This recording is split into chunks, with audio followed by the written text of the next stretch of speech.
अरविंद केजरीवाल आज उपवास पर थे किसानों के अनशन के समर्थन में और इस वक्त केजरीवाल मीडिया के सामने। हमारे कई नेताओं को मैं जानता हूं, मैंने उनको कह दिया था कोई टोपी पहन के नहीं जाना, कोई झंडा डंडा लेके नहीं जाना, आम आदमी पार्टी का जिक्र नहीं करना। देश बचेगा तो आम आदमी पार्टी बचेगी, किसान बचेगा तो आम आदमी पार्टी बचेगी। आप में से बहुत सारे लोग रात दिन वहां पे सेवा में लगे हुए हैं। आप भी सेवादार बन के गए और मैं भी सेवादार बन के गया, बिना किसी आम आदमी पार्टी का सिंबल लिए मैं भी वहां पे सेवा करने के लिए, किसानों की सेवा करने के लिए गया। तो ये लोग बहुत नाराज हो गए। पिछले हफ्ते जब इनका आंदोलन था, एक दिन मैं भी एक दिन वहां जाना चाह रहा था, लेकिन इन्होंने मेरे दरवाजे बंद कर दिए, मेरे को जाने नहीं दिया। लेकिन अपने को क्या फर्क पड़ता है, आपने घर बैठ के इनके लिए प्रार्थना कर ली, प्रभु से प्रार्थना कर ली कि हे प्रभु किसानों का आंदोलन सक्सेसफुल हो। और आज उपवास के ऊपर सारी आम आदमी पार्टी बैठी है। यह आंदोलन बहुत पवित्र है। आप लोगों ने देखा होगा किस तरह से बिल्कुल अहिंसा पूर्वक, कोई किसी तरह की कहीं हिंसा नहीं है। इन्होंने लाठियां खाई, हाथ नहीं उठाया। इन्होंने टीयर गैस, आंसू गैस के गोले छोड़े गए, हाथ नहीं उठाया किसी ने। पूरी तरह से अहिंसा के रूप में चल रहा है और किसी पार्टी को नहीं आने दे रहे। ये बहुत अच्छी बात है। कोई राजनीति नहीं होगी, किसी तरह की राजनीति नहीं होने दी जा रही। बहुत पवित्र आंदोलन है ये। इसलिए दुख होता है जब इनके ऊपर तरह तरह के, इनको बदनाम करने की कोशिश की जाती है। कह रहे हैं कि ये आतंकवादी हैं, किसान आतंकवादी हैं। कह रहे हैं कि किसान देशद्रोही हैं, किसान टुकड़े टुकड़े गैंग हैं। कह रहे हैं कि किसान चीन और पाकिस्तान के एजेंट हैं। ये जो किसान बैठे हैं ना, इन्हीं लोगों के भाई, इन्हीं लोगों के बेटे चीन और पाकिस्तान के बॉर्डर के ऊपर देश की सुरक्षा कर रहे हैं।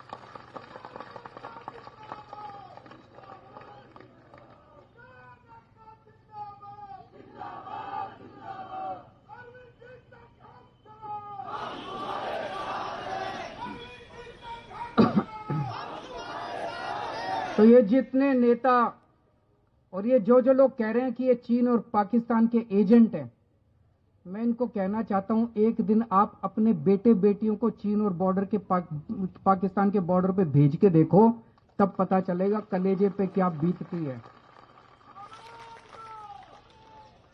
और आप ये सोच के देखो कितने ऐसे किसान हैं देश भर में, एक ही आदमी के दो बेटे, एक किसान बन गया और एक जवान बन गया। गलत तो नहीं कह रहा जी? ऐसे बहुत सारे लोग हैं। कितने परिवार हैं, एक बेटा फौज में और एक बेटा खेत में। अब जब वो फौज में बॉर्डर के ऊपर उनका बेटा सुनता है कि मेरे भाई को आतंकवादी कहा जा रहा है, जब वो सुनता है मेरे पिताजी को आतंकवादी कहा जा रहा है जो यहां सिंघू बॉर्डर पे बैठे हैं, तो उसके दिल पे क्या गुजरती होगी? ये सही नहीं हो रहा। जितने लोग ये राजनीति के तहत किसानों को गालियां दे रहे हैं, किसानों को भला बुरा बोल रहे हैं, मैं उनसे हाथ जोड़ के अपील करना चाहता हूं, ये बंद करें, गंदी राजनीति करना बंद करें। दूसरा, अभी जैसे काफी विस्तार में आपको समझाया गया, ये कानून केवल किसानों के खिलाफ नहीं है, ये कानून इस देश की आम जनता के खिलाफ है। इस कानून के आने से बेइंतहा महंगाई बढ़ेगी। इस कानून के अंदर महंगाई बढ़ने का लाइसेंस दिया गया। महंगाई बढ़ना एक तरह से कानूनी जामा पहना दिया गया। मैं समझाता हूं कैसे। हमारी दिल्ली में सरकार है, हमें पता चलता है कि प्याज महंगा हो गया, तो हम क्या करते हैं? हम पता करते हैं, अभी पता करो किस किस ने प्याज की जमाखोरी कर रखी है। करते हैं कि नहीं करते?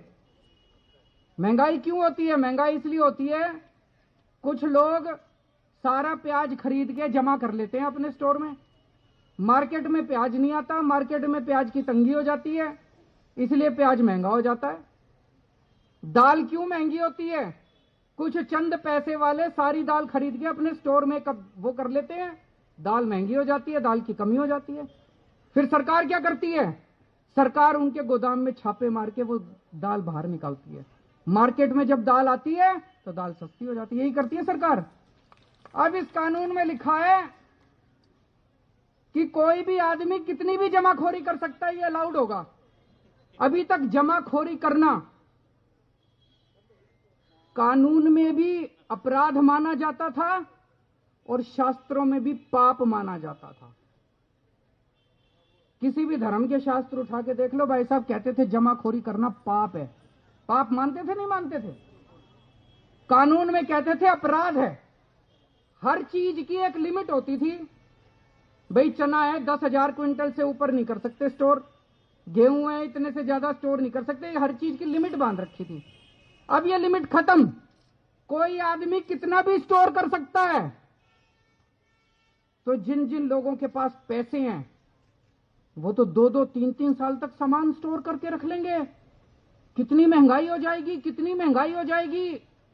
तो इस कानून में लिखा है कि अगर 1 साल में महंगाई डबल हो जाएगी तभी रेड मार सकती है सरकार, नहीं तो रेड नहीं मार सकती। मतलब किसी, मेरे को पता भी है, मैं मुख्यमंत्री हूं, मेरे को पता है दाल के दाम बढ़ रहे हैं और इस आदमी ने स्टोर कर रखा है। अब मेरे हाथ काट दिए, मैं रेड नहीं मार सकता, उसकी दाल बाहर नहीं निकाल सकता। उसमें लिखा है कि जब तक दाल के रेट डबल नहीं हो जाएंगे, तो मान लो इस साल गेहूं 10 रुपए किलो, तो जब तक अगली साल 20 रुपए किलो। तो अरविंद केजरीवाल को आप सुन रहे थे, दिल्ली के मुख्यमंत्री कह रहे हैं कि किसान बचेगा तो देश बचेगा। और ये जो कृषि कानून सरकार लेकर आई है, ये सिर्फ किसानों के नहीं बल्कि आम आदमी के भी देश के खिलाफ है, इसीलिए ये कानून देश के खिलाफ। हम सीधे रुख करेंगे, 3 खास मेहमान इस वक्त मेरे साथ मौजूद है। बीजेपी की तरफ से पार्टी के नेता के शर्मा हमारे साथ मौजूद हैं। इसके अलावा आप देख सकते हैं आम आदमी पार्टी की तरफ से राघव चड्ढा इस वक्त हमारे साथ इस चर्चा में जुड़ रहे हैं। मुझे लगता है पहले के शर्मा जी आपको आना चाहिए, क्योंकि अभी अरविंद केजरीवाल को हम सुना रहे थे, वो कह रहे थे कि जिस किसान का एक बेटा जवान दूसरा खेत में किसान, उस किसान आंदोलन को देशद्रोही, टुकड़े टुकड़े गैंग, चीन पाकिस्तान का एजेंट सरकार करार दे रही है। रोमाना जी, कितना दोहरा चरित्र है इस केजरीवाल साहब का, ये आपने अभी अभी सुना है। और पिछले आप कई वर्षों से एक तो बहुत सारी विषय की जानकारी भी आपको होगी। ये वही केजरीवाल है ना जो सेना की सर्जिकल स्ट्राइक पर जो है सेना से सबूत मांग रहे थे, देश से सबूत मांग रहे थे। ये वही केजरीवाल है ना। और आज ये ज्ञान बता रहे हैं कि उनके जो है जवानों को जो है प्रश्न किया जा रहा है। तो मैं ये कह रहा हूं कितना बड़ा झूठ बोला अभी इन्होंने। उस दिन जो है दिल्ली पुलिस ने बकायदा खुलासा किया कि ये कहीं पर गिरफ्तार नहीं है, ये कहीं भी आ जा सकते हैं, लेकिन केवल और केवल फुटेज खाने के लिए, एक चर्चा में बने रहने के लिए एक जो है राज्य का मुख्यमंत्री इतना बड़ा झूठ बोल रहा है कि मुझे जो है उसके अंदर बंद कर दिया गया। राघव चड्ढा आइए प्लीज, सारी मीडिया ने दिखाया। राघव चड्ढा प्लीज आइए और ये बताइए कि किसानों के नाम पर क्या अरविंद केजरीवाल लगे राजनीति के काम पर? क्योंकि अभी भी हमने सुना अरविंद केजरीवाल कह रहे हैं कि साहब मैं तो बिना आम आदमी पार्टी के किसी सिंबल के सिर्फ सेवा करने जा रहा था, घर के दरवाजे मेरे बंद कर दिए, मुझे घर में बंद कर दिया। देखिए रोमाना जी, असल बात हुई है कि आज से कुछ हफ्ते पहले केंद्र सरकार ने हमें कहा कि दिल्ली में 9 जेल हम बनाना चाहते हैं, बड़े बड़े स्टेडियम्स को जेलों में तब्दील करना चाहते हैं। उसके लिए केजरीवाल साहब आप अनुमति दो, तमाम किसान आ रहे हैं उनको जेलों में भरना है हमने। अरविंद केजरीवाल जी ने कहा कि मैं कतई भी एक भी जेल दिल्ली में नहीं बनने दूंगा, देश का किसान की जगह जेल में नहीं है, हमारे सर माथे पे है, उसकी मांगे स्वीकार करो। ये लोग उस बात से हमने जो इनका प्रस्ताव ठुकराया बरगला गए, पागल हो गए। अब देखिए मेरे को बोलने भी नहीं दे रहे, अब चिल्लाएंगे, मैं चुप हो जाता हूँ, मैं चुप हो जाता हूँ। शर्मा जी के शर्मा जी प्लीज, अच्छा नहीं लगता है सर। सुन लीजिए, मैं दोबारा आपके पास आऊंगी, अखिलेश जी भी हमारे साथ जुड़ गए, कांग्रेस के नेता, उनके पास पहले जाऊंगी, उसके बाद आपके पास आऊंगी। प्लीज संयम से सुनिए आप, उसके बाद दोबारा आपके पास आऊंगी। राघव चड्ढा अपनी बात पूरी कीजिए। मैं रोमाना जी बस ज्यादा समय नहीं लूंगा। देखिए जब से वो मना किया तब से ये लोग परेशान हो गए और बौखला गए। अरविंद केजरीवाल जी को हाउस अरेस्ट किया, कल हमें गिरफ्तार किया, ना जाने क्या क्या चीजें ये लोग कर रहे हैं। अब मैं आपको मुद्दे की बात बताता हूँ। माननीय प्रधानमंत्री मोदी जी जब गुजरात के मुख्यमंत्री थे तब उन्होंने कंज्यूमर अफेयर्स की एक वर्किंग कमेटी की अध्यक्षता करी जिसने एक रिपोर्ट जारी करी और कहा कि मिनिमम सपोर्ट प्राइस को कानून में तब्दील कर देना चाहिए, मंडियां कभी समाप्त नहीं होनी चाहिए। और प्रधानमंत्री बनने के बाद मुख्यमंत्री जी ने जो कहा था उसको दरकिनार किया, प्रधानमंत्री बनने के बाद उन्होंने एकदम उसका उल्टा किया। अब आज मैं ये कहता हूं, आप छोड़ दीजिए कि कानून इनके हित में उसके हित में, हम क्लॉज बाय क्लॉज डिस्कशन करें। आज यदि देश का एक भी किसान ये नहीं मानता कि ये कानून उसके हित में है, तो इस कानून को क्यों नहीं हटाया जाता, क्यों इसे एक अहम की लड़ाई बना दिया गया है? और मैं तो एक और सवाल पूछता हूं, आगे बढ़ के पूछता हूं, वो कौन से लोग हैं जिन्हें खासी नुकसान होगा रोमाना जी अगर ये कानून समाप्त किया जाता है? तो मैं तो उल्टा पूछ रहा हूं, वो कौन लोग हैं जिन्हें नुकसान होगा? जरा सा आपको रोकूंगी। आप जो सवाल उठा रहे हैं, देखिए उस दिशा में मैं इस चर्चा को लेकर चाहूं। इससे पहले कृषि मंत्री का बयान आ गया किसान आंदोलन पर। कृषि मंत्री नरेंद्र तोमर कह रहे हैं सरकार किसानों से बातचीत के लिए तैयार। देखिए लगातार यही रुख है सरकार का, जो सरकार अपनाए हुए है। हम कानून की हर धारा पर चर्चा करने को तैयार हैं, ये कह रहे हैं नरेंद्र तोमर। पहले भी वो लगातार प्रेस कॉन्फ्रेंस करके इस बात को रख चुके हैं कि किसानों के सामने सरकार की कोई ईगो नहीं है, सरकार इस मसले को सुलझाना चाहती है। और एक बार फिर से किस तरीके से सरकार की तरफ से दोहराया गया है कि संवाद किसान करना चाहती है, किसानों से करना चाहती है सरकार। सुनिए। अभी हम लोगों ने कहा है कि बातचीत करने के लिए तैयार हैं। उनका प्रस्ताव आएगा तो निश्चित रूप से सरकार बातचीत करेगी। अभी तक किसानों की ओर से कोई प्रस्ताव नहीं आया। जो मैंने कहा ना कि सरकार बातचीत के लिए तैयार है, जैसे ही प्रस्ताव आएगा तो हम बातचीत करेंगे। सरकार पहल कर सकती है इन इंग्लिश सर में, is there any way forward, ये रास्ता कोई निकालने के लिए? क्योंकि एक तरफ तो कुछ लोग बोल रहे हैं आपका समर्थन कर रहा है, कुछ लोग वहां पे आंदोलन कर रहा है, स्थिति प्रधानमंत्री बोल रहा है ये देश के हित के लिए किया है, क्या सिचुएशन? ये कानून किसानों के जीवन स्तर में बदलाव लाने के लिए आए हैं। इन कानूनों के पीछे भारत सरकार की नीति और नीयत दोनों सही है और हम लोगों ने किसान यूनियन के साथ बातचीत की है, उनको समझाने का भी प्रयास किया है। तो कृषि मंत्री नरेंद्र तोमर को आप सुन रहे थे। सरकार का वही रुख है कि कानून जो है वो किसानों के हित में है। भ्रम जरूर विपक्ष की तरफ से फैलाया गया है और इसीलिए सरकार बार बार इस बात को दोहरा रही है कि हम किसानों से बात करने के लिए तैयार हैं। जिस भी धारा पर किसान चाहें उस पर हम चर्चा करने को तैयार। और यहां जो हम चर्चा कर रहे थे, राघव चड्ढा ने अपनी बात रखी, के शर्मा जी ने अपनी बात रखी।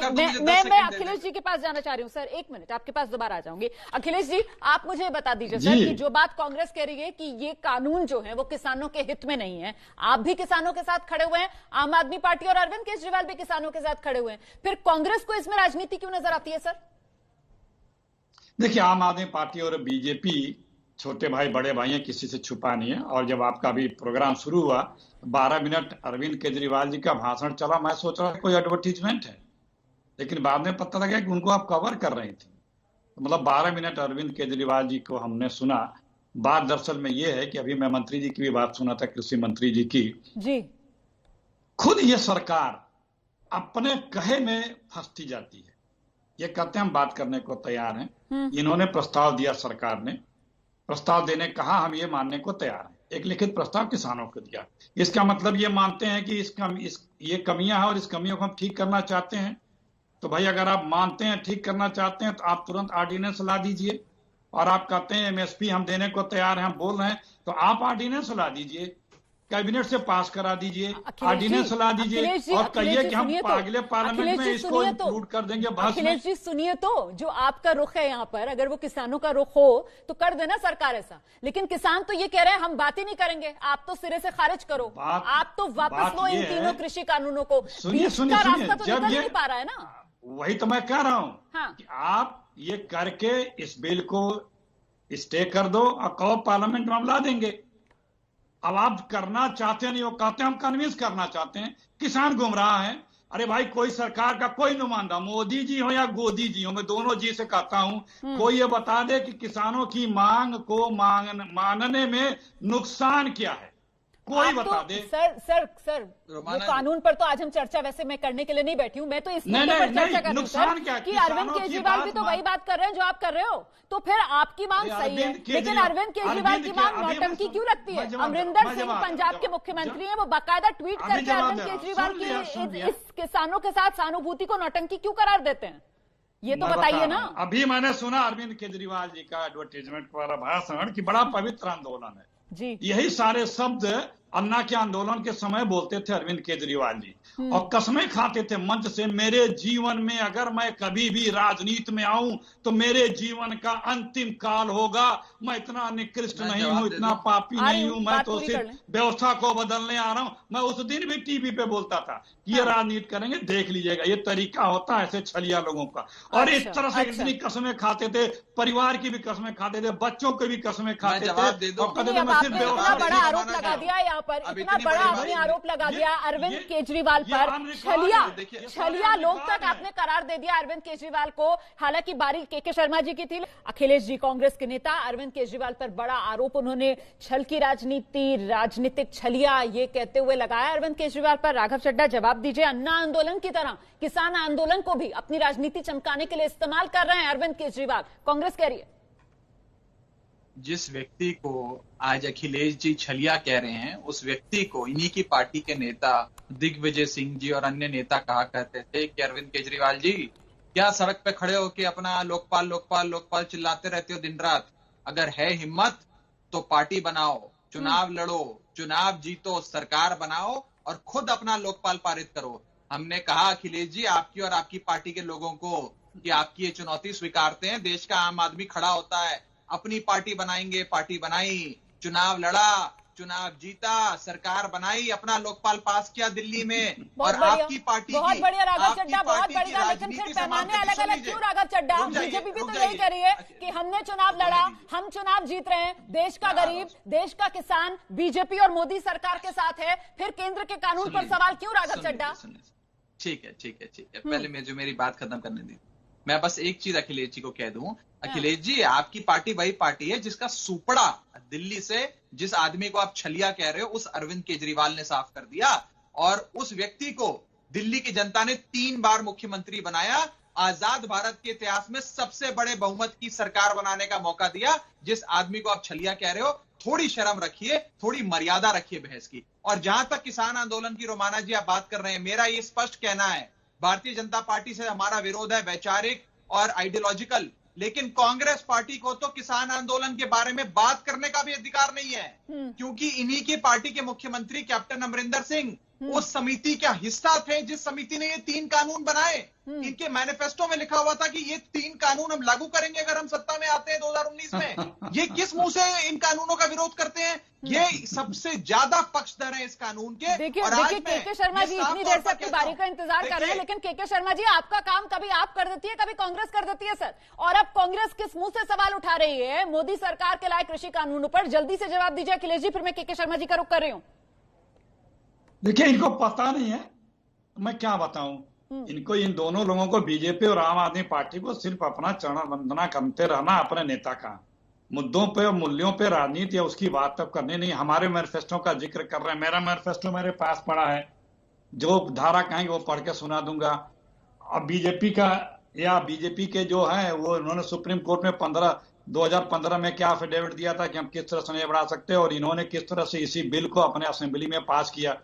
बात दरअसल में ये है कि आज किसानों की बात हो रही है, केंद्र की सरकार हठ धर्मिता पे अड़ी पड़ी है, और जो अडानी अंबानी के हित का बिल है ये कृषि बिल है ही नहीं है, ये कारपोरेट कालाबाजारी ब्लैक मार्केटिंग बिल है। ये इससे सिर्फ यही बढ़ेगा।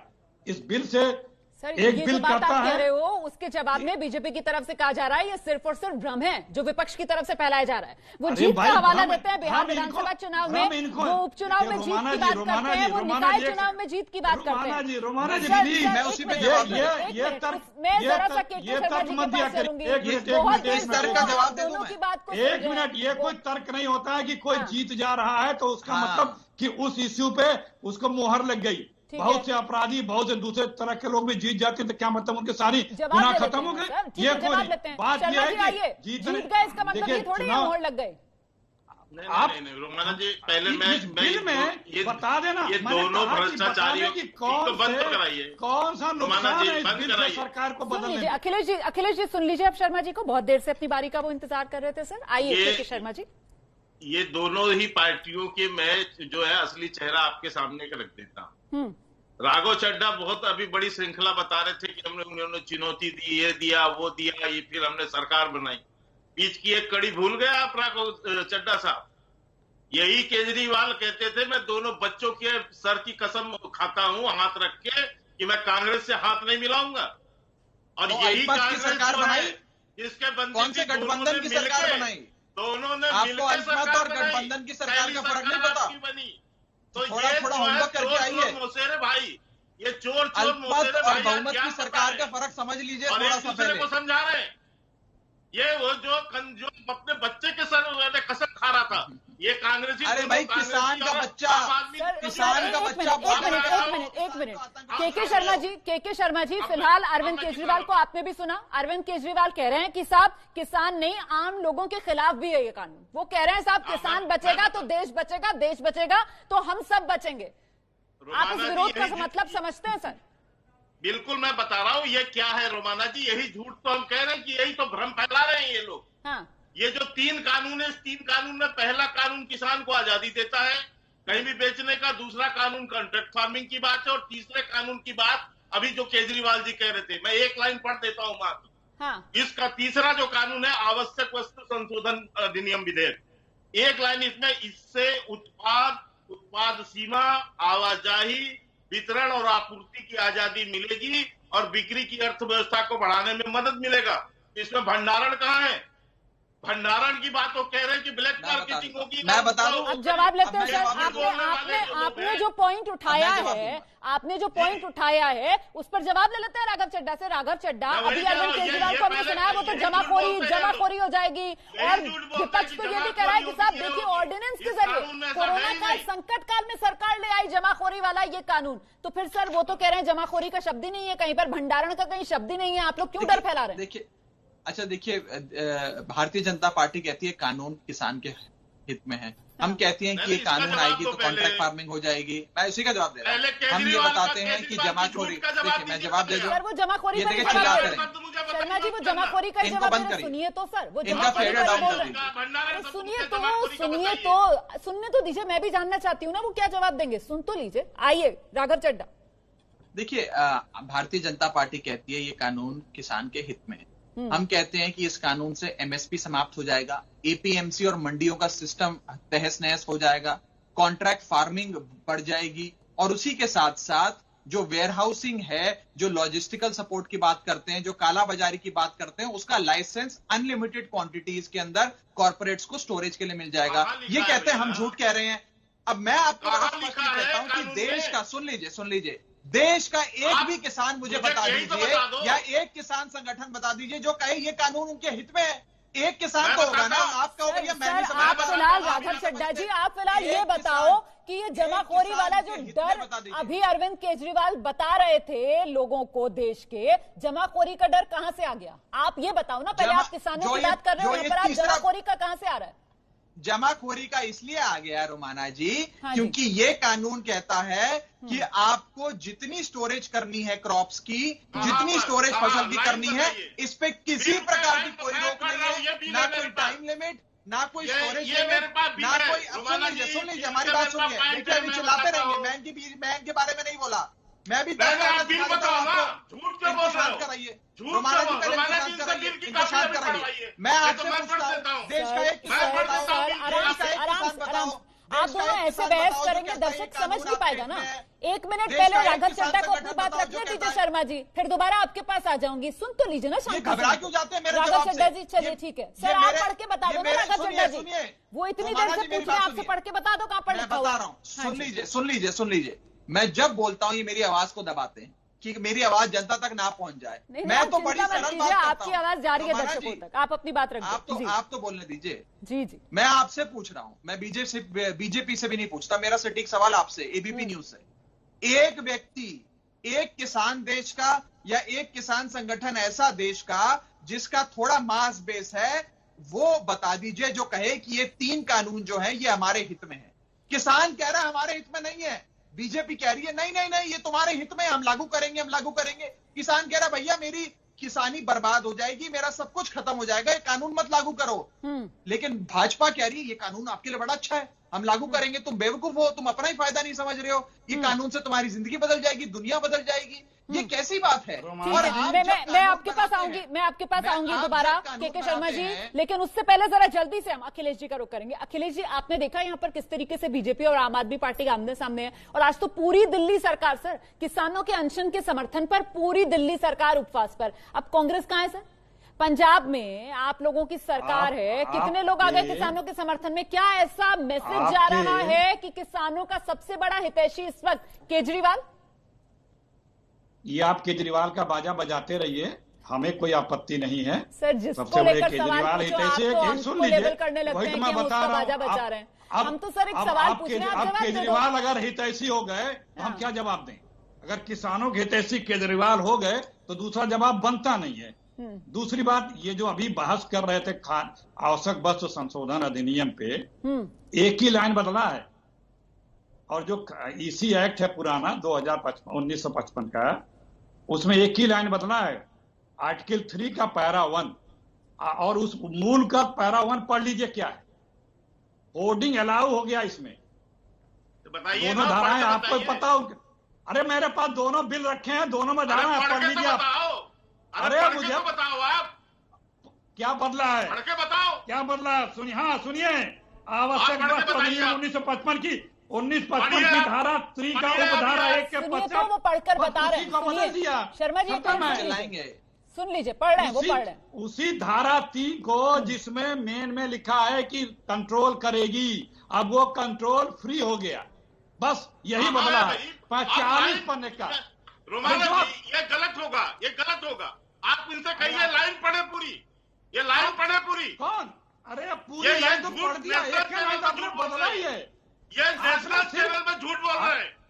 आपको कुछ पता भी है, कुछ पता भी है, अरे कुछ पता भी है, जानकारी होती है। शर्मा जी आप बता दो ना, आप बताओ किस पैरा में कुछ नहीं बदला क्या? अगर कोई होर्डिंग करेगा तो सर उस पर कार्रवाई होगी क्या? होर्डिंग अगर होगी तो कार्रवाई होगी सर, और होर्डिंग किसे माना जाएगा सर? लिमिट क्या है होर्डिंग की? आप बता दो, आप बताओ ना सर। मैं बता देता हूँ, इसीलिए कह रहा हूँ, बताइए ना। तो कार्रवाई होगी। इसमें केवल 2 चीज किया गया है, तो कानून में लिखना पड़ेगा कि होर्डिंग पे कार्रवाई होगी। आपने मैं आपको बता रहा हूँ ये संशोधन क्या था, ये संशोधन क्या है, मैं आपको बताता हूँ आपको फिर से। तो आवश्यक वस्तु संशोधन विधेयक 2020, इस विधेयक के माध्यम से कृषि क्षेत्र में संपूर्ण आपूर्ति श्रृंखला को मजबूत बनाया जा सकेगा। किसान मजबूत होगा और निवेश को बढ़ावा मिलेगा। इससे उत्पाद सीमा, उत्पाद मतलब पैदावार की कानून ऐसा नहीं बताता है क्या? आप बिल नहीं पढ़ रहे हैं, आप बिल नहीं पढ़ रहे हैं, आप बिल नहीं पढ़ रहे हैं, आप बिल नहीं पढ़ रहे हैं। देखिए शर्मा जी, आप पर तो आरोप लग रहे हैं सर कि आप कानून पढ़ ही नहीं रहे हैं। तो कुल मिलाकर इस वक्त सियासत गर्म है, किसानों का आंदोलन 19वें दिन में पहुंच चुका है। वहीं राजनीतिक तौर पर आर पार आप देख रहे हैं कैसे चल रहा है, और सरकार इस सब के बीच बार बार यही कह रही है कि हम किसानों से संवाद करने के लिए तैयार हैं। रक्षा मंत्री राजनाथ सिंह के घर पर बड़ी बैठक हो रही है। बैठक में पंजाब बीजेपी के अध्यक्ष सांसद अश्विनी शर्मा, किसानों के साथ बातचीत में शामिल केंद्रीय मंत्री सोम प्रकाश और पंजाब बीजेपी के संगठन मंत्री, ये तमाम लोग शामिल हैं।